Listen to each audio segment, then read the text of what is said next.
Wet dreams, we all know what they are, but if you don't, it's basically when you release in your sleep after having a sexual dream or just a regular dream. It doesn't specifically have to be sexual, but in that dream, you just can't hold it anymore. And yeah, you know the rest.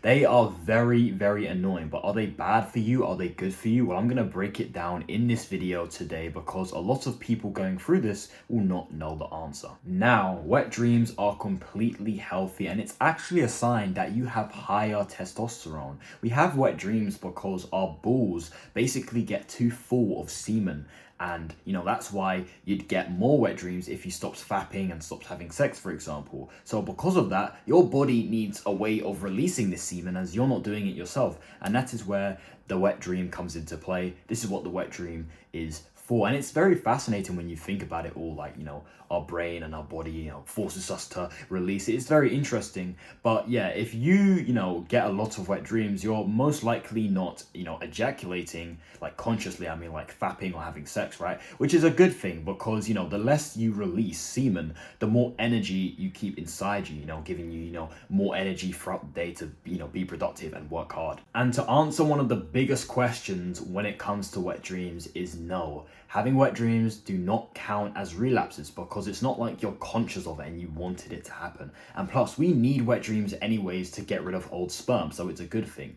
But even though wet dreams are completely healthy, like I've stated, and it shows that we're more masculine, like I said at the start of the video, it can be quite annoying to go through this often. So the main way to prevent getting wet dreams is to not drink like an hour before you go to bed. You don't want too much water in your system and your bladder being full, because your body will only want to release more. I used to get wet dreams quite often, like 2 or 3 times a week, and it was just so annoying. And as soon as I stopped drinking as much water in the evening, I've hardly had any, except from like a few days ago. I haven't had a wet dream for like 2 weeks, which is a good thing, because obviously when I have a wet dream, it wakes me up in the night and I got to clean myself up and all this. But also, is that a sign that my testosterone's going down? I mean, I wouldn't know, right? I don't do like weekly testosterone tests, so I wouldn't know. But I assume it's just because I'm not drinking as much, so my body doesn't feel as much of a need to release. Another way to prevent getting wet dreams is to not sleep on your side or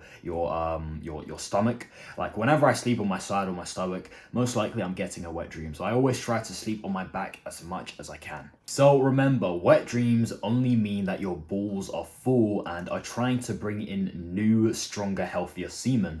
And that most likely means people that do get wet dreams often have a better chance of impregnating a woman, as they're getting new semen in their system. And wet dreams do not count as relapses. I had a couple wet dreams in November, in No Nut November, right? So if that was the case, I would have failed No Nut November, as I had a few wet dreams in No Nut November. So it doesn't count as a relapse. Don't worry. It's just annoying to obviously clean up, and sometimes wet dreams can actually burn a bit in the dream as well. Can be a bit annoying, but obviously they tell you that you're masculine and full of testosterone, so I guess it's worth it. Thank you for watching. As always, take care and peace. Bye bye.